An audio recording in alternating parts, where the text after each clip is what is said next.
screen turns the spotlight on Monte Carlo, one of the most colorful speedways of the world. Here in this playtime capsule of the Mediterranean, the spectacle of racing motors whizzing around the hairpin turns of city streets is like a tonic to the thrill seeker.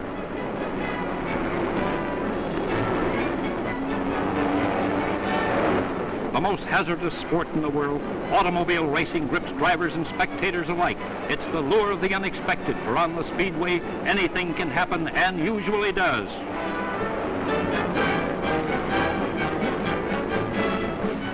In Africa, the Tripoli Grand Prix was once one of the most spectacular events on the international sport calendar. Over roads built by Italy's popular ill-fated Balbo, racing drivers came from all over the world to test their skill for the governor's trophy.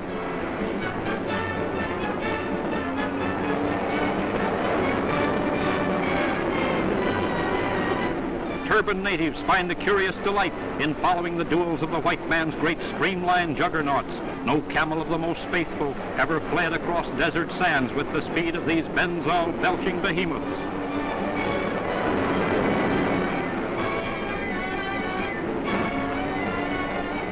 Peacetime Europe, once the scene of the biggest, most elaborate road races to be found anywhere, lured hundreds of thousands for the Continental Grand Prix.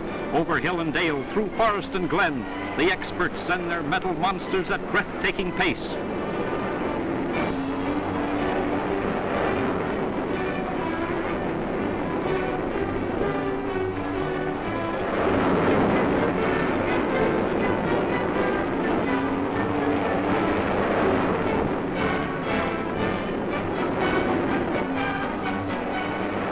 Not all the credit goes to the pilots.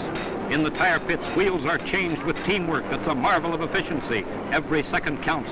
Boy, wouldn't you Sunday drivers like to whip them off and on as quickly as that. Perfect coordination between pit crew and driver, and again they hit the road in this mad, merry whirl of speed and more speed.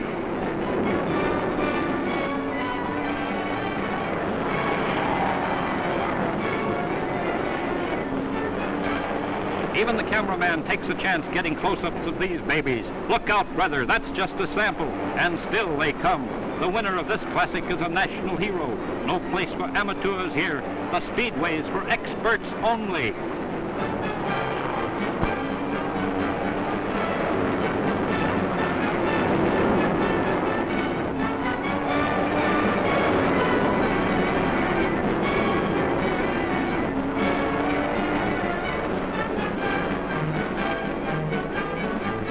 England's famous Donington Park. Today, bombs instead of sportsmen's motors shatter the peace of the picturesque countryside. Only engines of war have the right of way now, and England looks to the day when all this will return. You've heard of hitting the high spots? Well, keep your eye peeled on these leaping lenas of the speedway.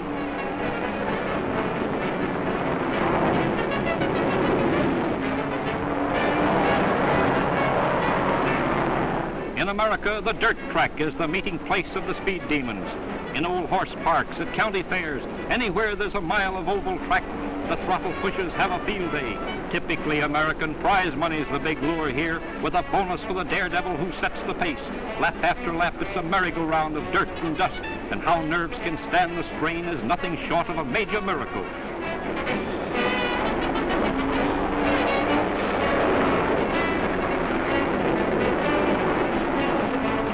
Stripped of every non-essential part, the cars tear around at 100 miles an hour. Push out in front and stay there is the only rule they know, and boy, that's just what they're doing. Jamming into the home stretch, and the traffic's something terrific. Converted stock jobs or racing specials, it's every man for himself, and the head man in this grease derby deserves all he gets.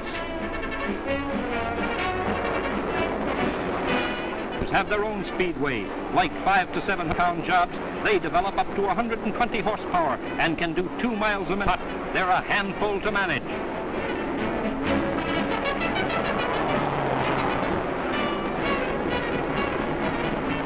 Powered with outboard motors of tiny racing engines, they're the doodle bugs of the dirt tracks, and every bit as thrilling as their big brothers. Many a veteran got his start in them. Personally, we'll take the stops. Uh-oh. phenomenon of 20th century publicity, the Great American Soapbox Derby is the only thing of its kind anywhere in the world. Here on a specially built speedway all their own, American youngsters and homemade contraptions sail down the 1,000-foot incline for the glory of the old hometown.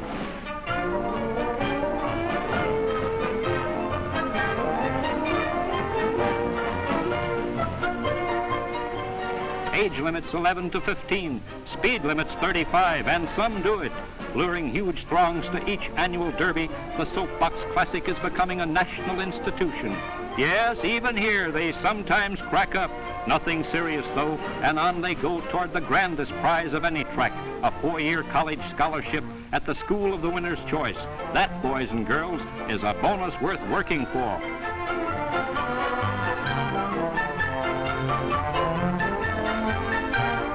On the salt flats of Utah, where the toughest tires are torn to shreds, the most powerful land vehicles ever conceived come to pace the measured mile over the finest natural speedway in the world. England's Captain Easton and Sir Malcolm Campbell, America's Ab Jenkins. Here's where they all come to seek man's enduring quest for speed and more speed. From the official control tower, the captain gets the word, and away he roars in his 7-ton Thunderbolt. Eyes glued to the black guideline, he shatters 60 records in 48 hours.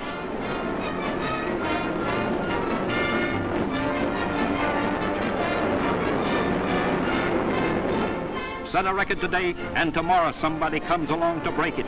Sportsman John Cobb in his ice-cool Railton Red Land. His goal, 369 miles an hour, better than 6 miles a minute, and believe it or not, he does it. Even the camera plane can't keep up with Cobb, speed king of the world.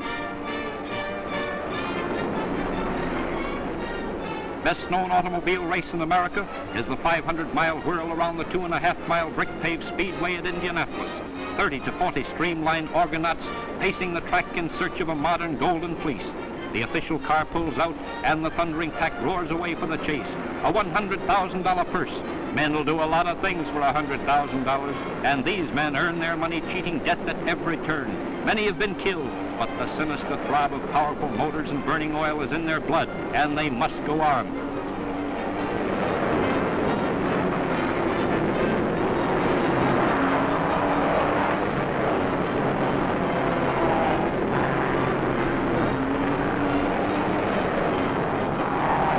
Sometime during the 4-hour grind, each car must go to the pit for refueling and tires. Even the best of rubber can't stand this pace too long. Faster than European cars, American racers are built for terrific sustained speeds. Floyd Roberts established the record in '38 and died next year trying to break it. Feet jammed against floorboards, they challenge the laws of time and space. Tense and expectant, the morbid throng senses that this is the pace that kills. Lady Luck's charm is not riding today, luring him on to the Valhalla of racing kings. The speedway takes its toll. The motor world salutes them, America's pioneers in the world's greatest race for speed.